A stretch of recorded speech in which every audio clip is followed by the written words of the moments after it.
Pour cette séquence, on va évoquer le livre qui vient de sortir, Pierre-Étienne France, Sauver le monde pour le changer et pas l'inverse. Voilà, aux éditions de l'Aube. C'est une réflexion sur le monde. On vous attendait sur l'hydrogène, mais en fait, on parle d'énergie, j'allais dire tous azimuts. Oui, enfin, depuis le temps que je m'échine avec d'autres pour essayer de faire bouger cet écosystème de l'hydrogène, on est quand même obligé d'apprendre un peu tout ce qui se passe autour, donc on devient un peu au courant des sujets énergétiques, surtout que l'hydrogène est un peu au cœur de tous les sujets, et puis dans un système de poupée russe qui est la transition, c'est la petite poupée, c'est la dernière, c'est la plus fragile, mais c'est l'une des plus critiques pour arriver à faire bouger les lignes.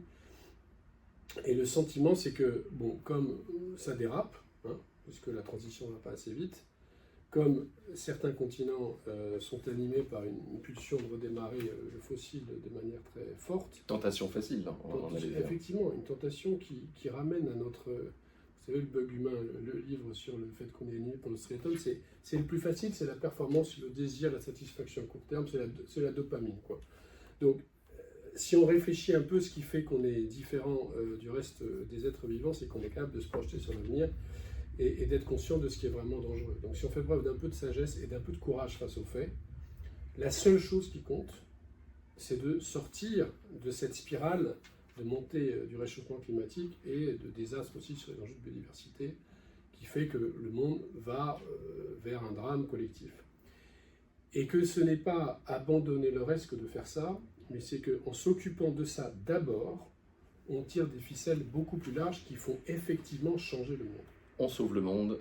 Et c'est comme ça qu'on le change. On le change. Parce que si on sauve le monde et qu'on accepte, notamment qu'on prend ça du point de vue d'un Européen, qu'il faut vite investir les centaines de milliards qui sont nécessaires dans les années qui viennent, alors on doit réfléchir à comment s'assurer que le marché va dans le bon sens, et donc qu'il y ait une gouvernance qui soit plus forte vis-à-vis du marché, sans perdre son rôle. Alors, on regarde la manière dont on pilote les investissements avec des taux bonifiés d'intérêt, avec une dette probablement dédiée au niveau de la Banque centrale, parce que quand il s'agit de sauver ou d'être en guerre, parce que c'est une forme de guerre, le sujet de la dette devient secondaire, surtout qu'elle crée des investissements productifs, notamment des infrastructures de réseau. Alors, on peut avoir une réflexion sur la gouvernance de l'Europe qui n'est pas assez rapide, qui c'est absolument nécessaire. Alors les fédéralistes disons on supprime le Conseil européen, les autres diront on supprime le Parlement, mais dans tous les cas il faut simplifier, parce qu'on ne peut pas avoir des réglementations d'environnement qui prennent 7 à 10 ans entre le moment où elles sont initiées et le moment où elles sont appliquées. Alors que le reste du monde va plus vite. Alors que le reste du monde, notamment chinois, va à une vitesse étourdissante. Et enfin, on assume de se poser la question qui est dans tous les modèles économiques, que ce soit de gauche, de droite ou agnostique, qui est qu'on n'arrivera pas globalement à décarboner nos économies si on ne réduit pas aussi notre rapport à l'énergie, notre consommation globale d'énergie. Et ce n'est pas les Africains qui vont le faire, parce que les Africains, ils vont plutôt croître en consommant plus d'énergie, c'est logique, non? Ils sont en voie de développement. C'est à nous de réduire. Donc c'est à nous, ce sont les riches qui émettent le 50% des émissions. Donc si on ne le fait pas nous, ça ne se passera pas. Mais si on ne comprend pas que c'est en le faisant nous qu'on va passer à une autre stade de développement économique, et que du coup on va restaurer un leadership moral, économique et technologique sur le reste du monde, alors on se trompe. Et donc l'enjeu de ce livre, c'est juste de relister ces éléments et d'accepter de se projeter un peu plus loin que les clivages politiques droite et de gauche, parce qu'il s'agit de puiser un peu à gauche et un peu à droite, en fait. Il s'agit de faire un peu de l'en même temps. Exactement. Et en même temps, clarifier. Alors, vous parlez d'infrastructures de transport, et en fait, l'un des messages de ce livre, c'est qu'il faut refaire tous les réseaux énergétiques, et pour cela, il faut investir beaucoup.